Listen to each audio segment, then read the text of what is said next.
Assalamualaikum warahmatullahi wabarakatuh. Hai teman-teman, semoga semua teman-teman dalam keadaan baik.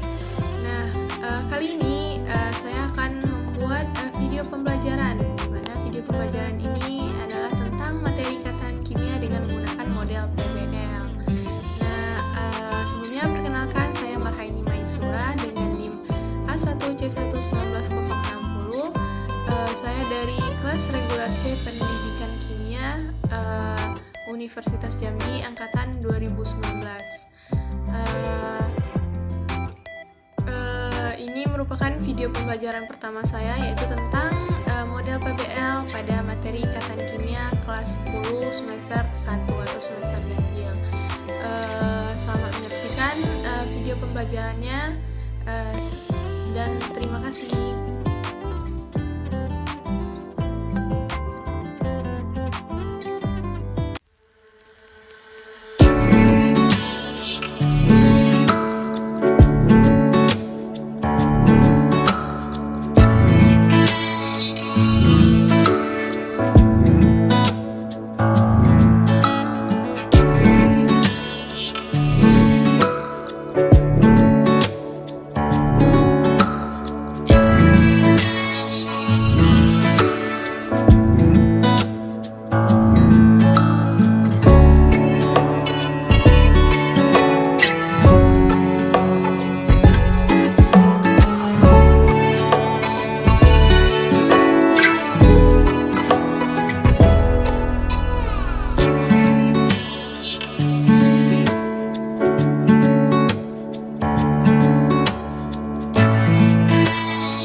Baiklah, Assalamualaikum warahmatullahi wabarakatuh. Apa kabar semuanya? Semoga para siswa semuanya dalam keadaan sehat walafiat. Nah, sekarang kita akan melanjutkan pembelajaran kita yang kemarin. Nah, jadi sebelum masuk kepada pembelajaran, akan lebih baik kita berdoa terlebih dahulu. Nah, silakan kepada ketua kelas untuk memimpin doanya. Sebelum kita memulai pelajaran, mari kita berdoa menurut agama dan kepercayaan masing-masing. Berdoa dimulai. Doa selesai.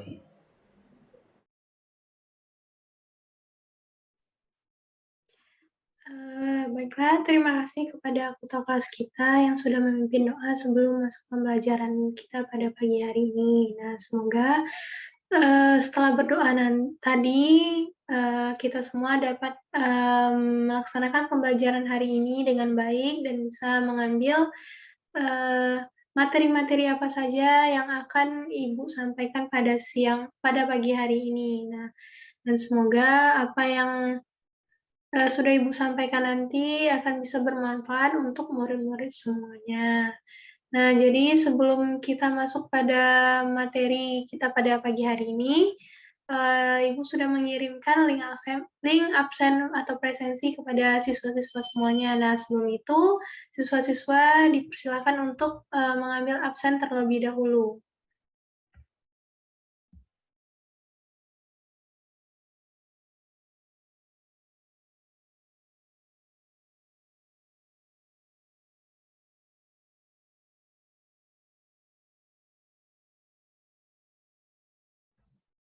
Nah, baik, sudah Ibu lihat dan siswa-siswi semua sudah mengambil absennya. Nah, selanjutnya kita akan masuk pada materi kita pada pagi hari ini. Nah, sebelum masuk pada materi, Ibu ingin bertanya terlebih dahulu kepada siswa-siswi semuanya, apa masih ada yang ingat tentang materi pembelajaran kita minggu kemarin? Nah, benar sekali. Materi pembelajaran kita minggu kemarin itu adalah tentang kestabilan unsur. Nah, di mana kestabilan unsur ini terdapat pada golongan 8A, yaitu golongan gas mulia. Nah, jadi di situ kita sudah mempelajari bagaimana golongan 8A itu atau gas mulia itu dia bisa menjadi unsur yang stabil. Nah, karena gas mulia itu merupakan golongan yang sudah memenuhi aturan oktet dan duplet. Karena itu, ia termasuk dalam unsur yang stabil karena tidak berikatan lagi dengan unsur yang lainnya. Nah, baiklah.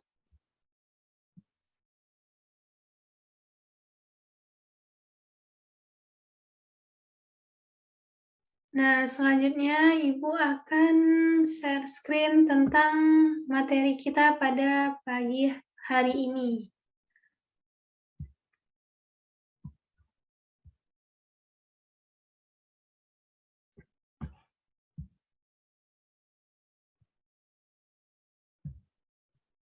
Nah, jadi sebelum Ibu masuk kepada materi kita pada pagi hari ini, yaitu tentang ikatan kimia, Ibu akan menyampaikan terlebih dahulu tentang kompetensi dasarnya. Nah, jadi kompetensi dasar dalam pembelajaran kita pada pagi hari ini, yang pertama itu adalah menghayati dan mengamalkan ajaran agama yang dianutnya.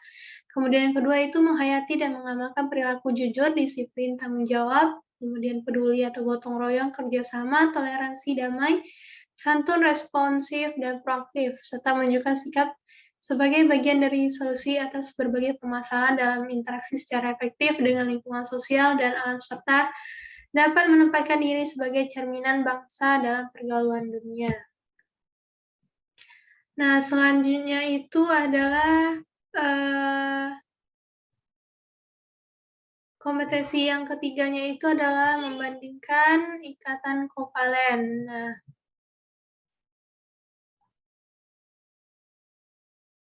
membandingkan ikatan kovalen, kemudian ikatan ion, ikatan koordinasi, dan ikatan logam, serta kaitannya dengan sifat zat. Adapun indikator ini terdapat IPK atau indikator pencapaian kompetensinya. Yang pertama itu adalah menganalisis proses terbentuknya ikatan ion kovalen, yaitu kovalen tunggal, rangkap 2 dan rangkap 3, serta kovalen koordinasi. Kemudian yang kedua itu adalah menentukan jenis ikatan kimia yang terbentuk, yaitu ikatan ion atau kovalen di antara atom-atom. Nah, yang ketiga itu adalah meramalkan senyawa yang terbentuk ke dalam senyawa ion atau kovalen. Yang keempat itu adalah menyimpulkan perbedaan ikatan ion dan kovalen ditinjau dari sifat kimianya. Nah, tujuan dari pembelajaran kita pada pagi hari ini itu adalah yang pertama yaitu menganalisis proses terbentuknya ikatan ion, kovalen, dan juga ikatan-ikatan lainnya. Yang kedua itu adalah menentukan jenis ikatan kimia yang terbentuk, yaitu ikatan kovalen ataupun ikatan ion. Yang ketiga itu adalah meramalkan senyawa yang terbentuk ke dalam senyawa ion atau kovalen. Kemudian yang keempat itu adalah menyimpulkan perbedaan ikatan ion dan kovalen ditinjau dari sifat fisik dan kimianya. Kemudian yang kelima itu adalah merancang percobaan sederhana untuk menentukan sifat kepolaran pada senyawa kovalen dengan bahan yang ada di sekitar kita. Kemudian yang terakhir itu adalah mempresentasikan hasil percobaan sederhana untuk menentukan sifat kepolaran pada senyawa kovalen dengan bahan yang ada di sekitar dengan diskusi informasi yang tepat, terampil, dan penuh tanggung jawab.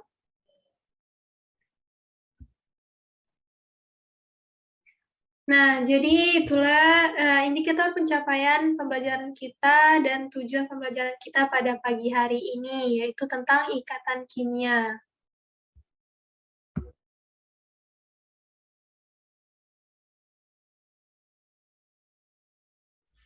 Nah, jadi tadi Ibu sudah menyampaikan tentang indikator pencapaian kita pada hari ini dan juga tujuan pembelajaran kita pada pagi hari ini juga. Nah, sebelum Ibu masuk kepada materi pembelajaran ikatan kimia tersebut, Ibu ingin memberikan beberapa soal, yaitu soal pretest kepada siswa-siswi untuk mengingatkan seberapa jauh pengetahuan siswa-siswi Ibu tentang pembelajaran kita minggu kemarin dan juga pembelajaran kita yang akan datang ini, yaitu tentang ikatan kimia. Nah, jadi silakan kepada murid-murid terlebih dahulu untuk mengisi pretest-nya. Ibu berikan waktu sekitar 5 menit.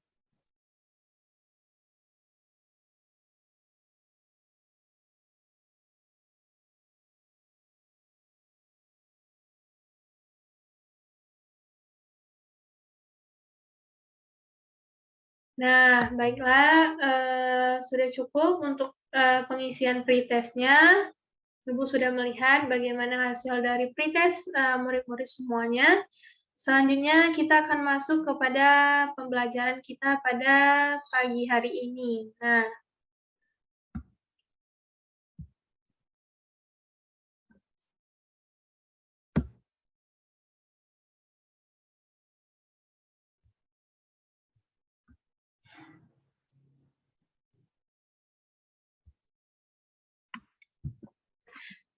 jadi murid-murid bisa melihat gambar yang sudah Ibu sajikan di PPT ini.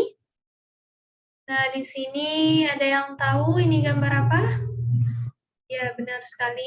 Ini adalah gambar garam, kemudian di situ ada gambar minyak dan air. Nah, terkait gambar di atas, apakah tersebut, apakah murid-murid kita akan bahas tentang gambar garam terlebih dahulu. Nah, apakah murid-murid ada yang tahu gambar garam tersebut apa rumus kimianya? Ya, benar sekali, rumus kimia dari garam dapur yang biasa kita gunakan itu adalah NaCl, yaitu natrium klorida. Nah, jadi di sini ada 2 unsur yang dipakai dalam garam tersebut, yaitu unsur natrium, kemudian unsur klorida. Nah, karena unsur-unsur kedua unsur tersebut tergolong dalam unsur yang tidak stabil, nah makanya kedua unsur tersebut berikatan sehingga menghasilkan garam. Nah, jadi kita akan melihat apa ikatan yang terbentuk dari ikatan garam dapur tersebut. Nah, sebelum itu Ibu akan membagi para siswa ke dalam beberapa kelompok. Nah, nanti Ibu juga akan membagikan LKPD, yaitu lembar kerja pada siswa. Nah, di LKPD tersebut nanti akan ada beberapa penjelasan dan juga di sana silakan siswa-siswi mengerjakan LKPD-nya, di mana LKPD itu akan berkelompok. Nah, dalam LKPD itu silakan diidentifikasi bagaimana permasalahannya, kemudian juga nantinya setelah pengisian LKPD tersebut kita akan melakukan presentasi. Presentasi di sini beberapa kelompok akan maju ke depan dan akan ditanggapi oleh beberapa teman-teman yang lainnya. Jadi dipersilakan kepada setiap kelompok untuk melakukan diskusi secara berkelompok dan mengisi LKPD-nya.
Baiklah, tadi Ibu sudah memberikan beberapa waktu, beberapa menit kepada siswa-siswi untuk mengerjakan LKPD-nya secara kelompok. Nah, saatnya sekarang adalah penyampaian presentasi. Nah, jadi siapa yang bisa menyampaikan presentasi?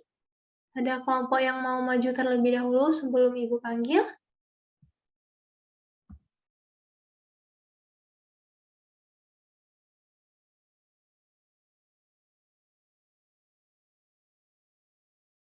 NA, N11 NA elektronnya 281 akan menjadi N dengan cara melepas satu elektron. Jadi konfigurasi menjadi 28. Ya, terus F. F1 ya, F1 konfigurasi elektronnya 27 akan menjadi F-min dengan cara menangkap elektron. Jadi adalah NA. Ya, kelompok yang lain yuk, sama enggak? Sama. Ya.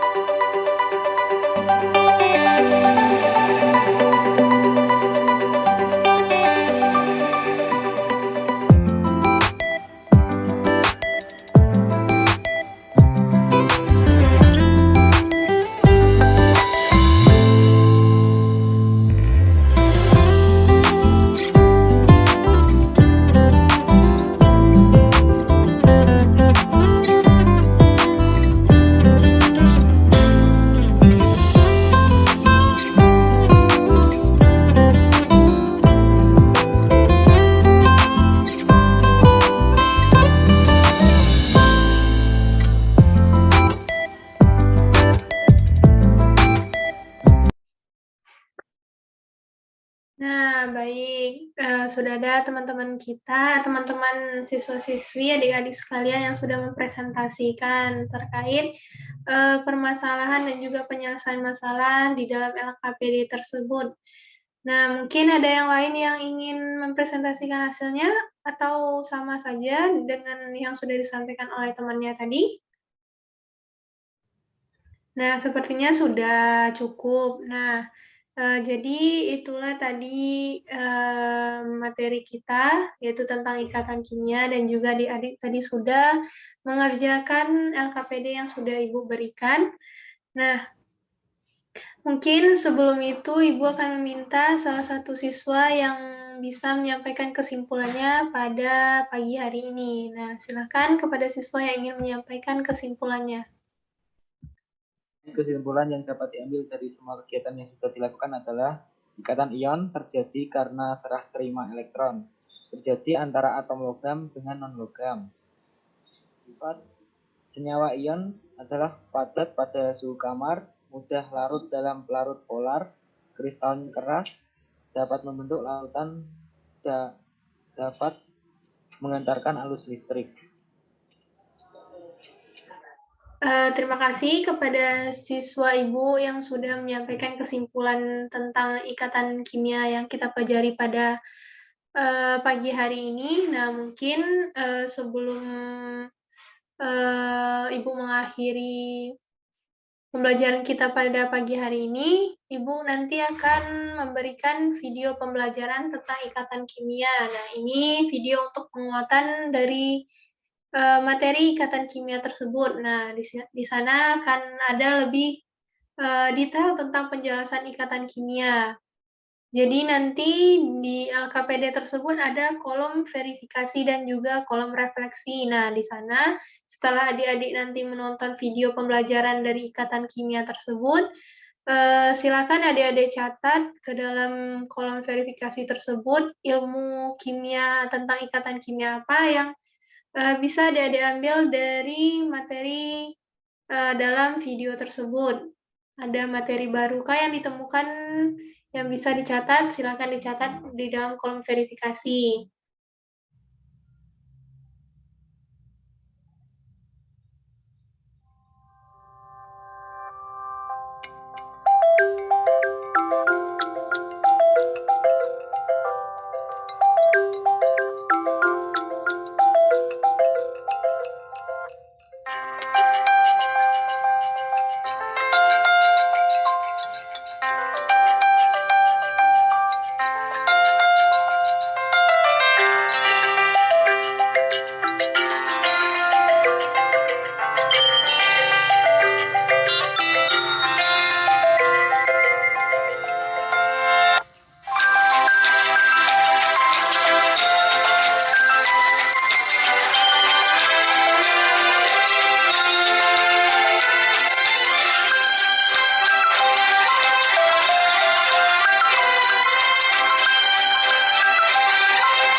dasar dari senyawa ionik dengan logam yang tersusun atas ikatan logam dan senyawa kovalen yang tersusun atas ikatan kovalen. Yang pertama adalah titik leleh senyawa ionik itu sangat tinggi. Senyawa logam juga memiliki titik leleh yang tinggi, tetapi senyawa kovalen memiliki titik leleh yang rendah. Senyawa ion pada umumnya memiliki titik leleh yang relatif tinggi, yaitu sekitar 800 derajat Celcius. Lalu logam memiliki titik leleh yang bervariasi, yaitu pada kisaran 230 sampai 1500 derajat Celcius, sedangkan senyawa kovalen bahkan pada suhu kamar pun bisa berwujud cair ataupun gas. Dia pun juga bisa berwujud padat dengan titik leleh yang rendah, yaitu sekitar 200 derajat Celcius. Hal ini dikarenakan adanya gaya elektrostatik yang cukup kuat yang terjadi pada ikatan ionik yang tersusun secara teratur dan berulang, sehingga diperlukan energi yang tinggi untuk memutuskan ikatan-ikatan tersebut. Begitu juga dengan ikatan logam yang memiliki elektron bebas yang terus bergerak atau delokalisasi, sehingga berinteraksi dengan kuat dengan ion-ion positifnya, sehingga juga diperlukan energi yang tinggi untuk memutusnya. Sementara itu, untuk senyawa kovalen, adanya pemakaian bersama pasangan elektron membuat ikatan kovalen yang terbentuk itu sangat kuat dan membentuk molekul, sehingga interaksi antara molekul yang satu dengan molekul yang lain itu jadi tidak terlalu kuat, sehingga diperlukan energi yang tidak tinggi untuk memutusnya.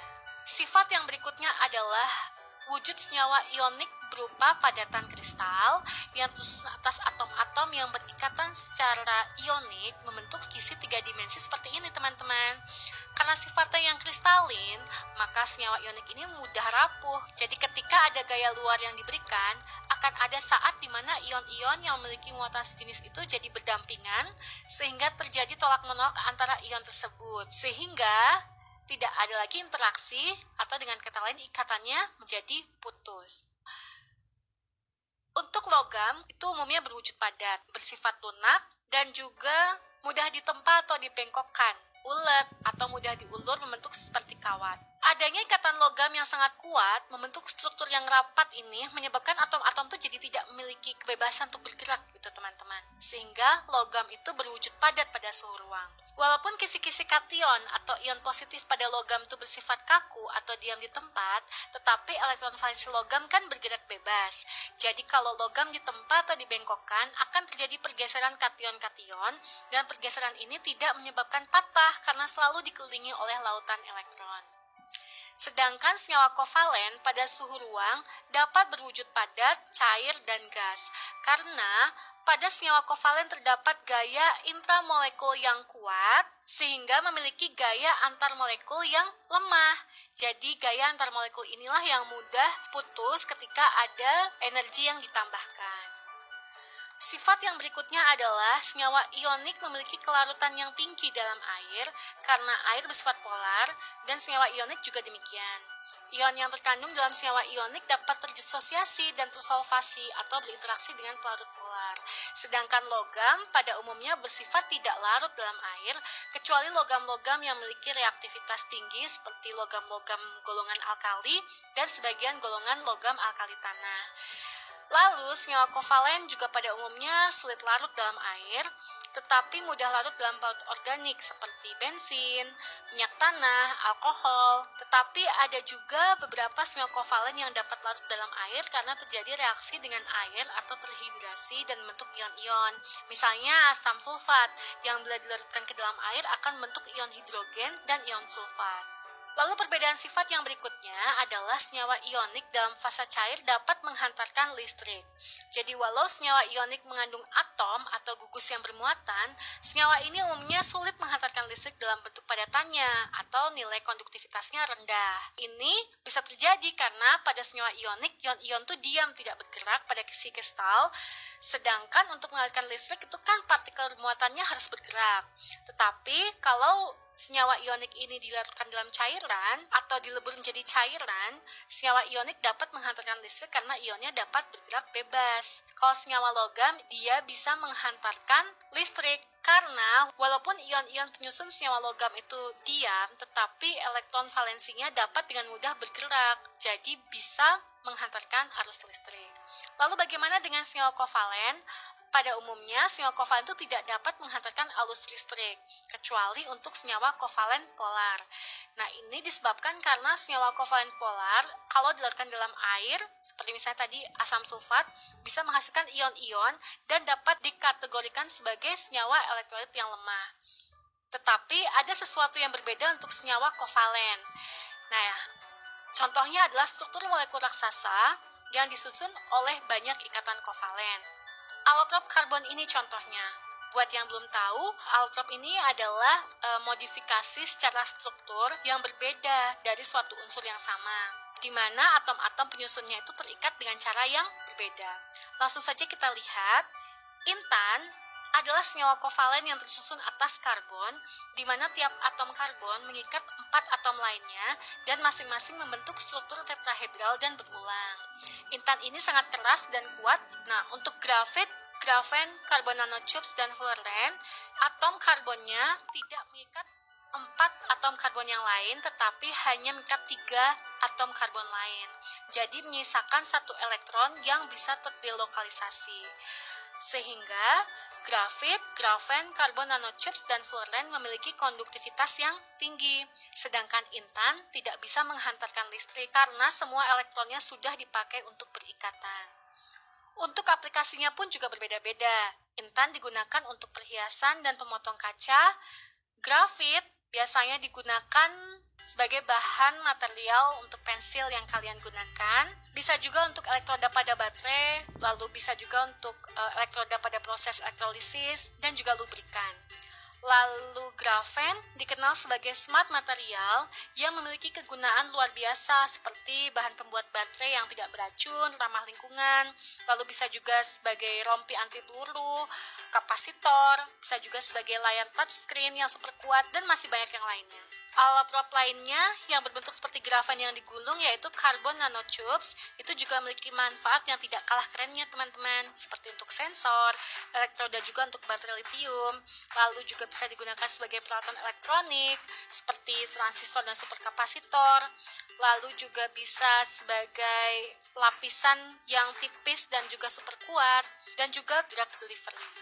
Lalu yang terakhir adalah fullerene, itu juga baik dimanfaatkan untuk aplikasi medis seperti karbon nanotubes, yaitu sebagai drug delivery. Tetapi karena strukturnya berbentuk bulat dan tertutup, fullerene juga banyak digunakan di industri kosmetik teman-teman untuk menangkap radikal bebas atau sebagai antioksidan. Jadi seperti itu, ternyata memang sangat erat sekali keterkaitannya antara ikatan, struktur, dan juga sifat-sifat yang dimiliki oleh tiap material. Itulah video kali ini, semoga bermanfaat dan sampai jumpa di video. Kita tentu tidak asing lagi dengan garam dapur. Hampir setiap masakan yang kita makan pasti mengandung garam. Garam berwujud padat namun mudah rapuh. Garam memiliki titik didih yang sangat tinggi. Tahukah Anda mengapa garam memiliki sifat demikian? Sifat dari garam dipengaruhi oleh jenis ikatan kimia dan struktur senyawanya. Bagaimanakah cara unsur penyusun garam berikatan? Dalam keadaan netral, atom Na memiliki 11 proton dan 11 elektron, sedangkan atom Cl memiliki 17 proton dan 17 elektron. Atom Na memiliki konfigurasi elektron 2, 8, 1, sehingga elektron valensinya adalah 1. Sementara atom Cl memiliki konfigurasi elektron 2, 8, 7, sehingga elektron valensinya adalah 7. Pada keadaan ini, atom Na dan Cl tidak stabil karena semua kulitnya tidak terisi penuh oleh elektron. Berdasarkan kaidah oktet, untuk mencapai kestabilannya, maka atom Na harus melepaskan 1 elektron, sedangkan atom Cl membutuhkan 1 elektron. Atom Na akan memberikan 1 elektronnya pada atom Cl, sehingga atom Na akan bermuatan positif karena jumlah proton lebih banyak daripada jumlah elektron. Atom Cl akan bermuatan negatif karena jumlah proton lebih sedikit daripada jumlah elektron. Dengan demikian, atom Na dan Cl dapat mencapai kestabilannya dengan cara serah terima elektron membentuk senyawa NaCl.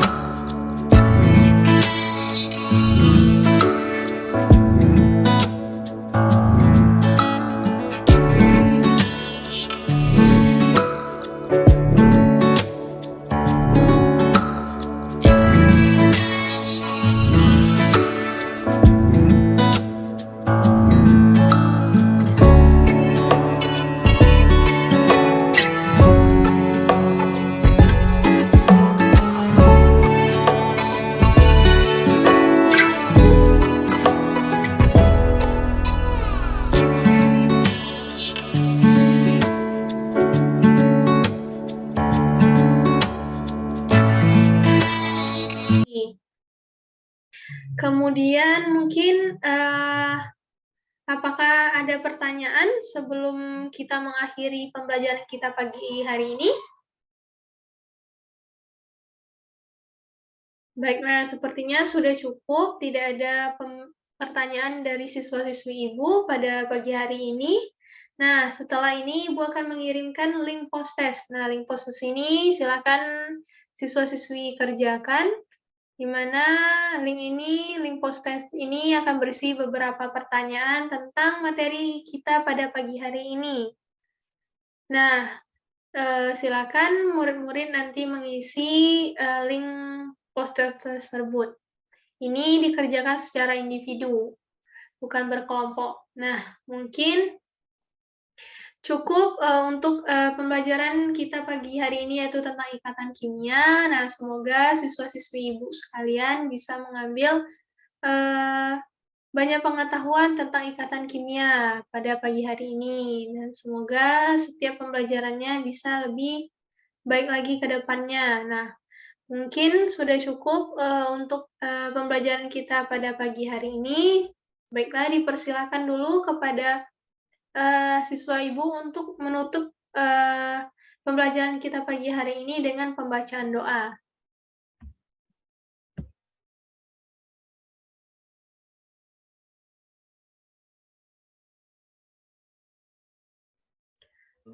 Ya, sebelum kita mengakhiri pembelajaran kita pada siang hari ini, mari kita berdoa dulu. Doa dimulai. Selesai. Terima kasih banyak. Nah, baiklah, terima kasih kepada siswa Ibu yang sudah memimpin doa kita pada pagi hari ini. Nah, baiklah, terima kasih kepada murid-murid Ibu dan siswa-siswa Ibu juga yang sudah berpartisipasi pada diskusi kita pada pagi hari ini. Semoga kedepannya jadi lebih baik lagi, dan juga sebelum kita mengakhirinya, mari kita mengucapkan Alhamdulillahirabbil alamin. Nah, Ibu tutup pertemuan kita pada pagi hari ini dengan mengucapkan Assalamualaikum warahmatullahi wabarakatuh. Waalaikumsalam warahmatullahi wabarakatuh.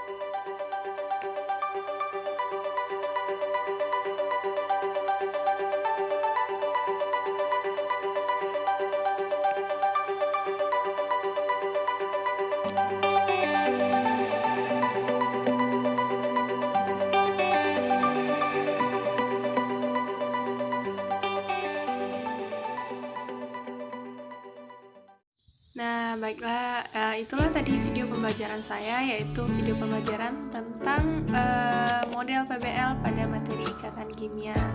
Nah, di mana video pembelajaran tersebut saya menggunakan model PBL, yakni model yang disingkat juga dengan nama Problem Based Learning. Nah, adapun model PBL ini merupakan model yang berfokus kepada siswa, di mana di sini siswa melakukan penyelidikan baik secara individu ataupun kelompok terhadap suatu permasalahan atau suatu fenomena. Nah, di sana siswa akan menggali berbagai informasi atau menggali berbagai permasalahan yang ada dalam fenomena tersebut. Lalu nanti siswa juga akan melakukan pencarian, yakni pengerjaan terhadap permasalahan tersebut. Nah, di sini siswa dapat menggunakan berbagai sumber, baik menggunakan sumber dengan buku ataupun sumber dengan internet.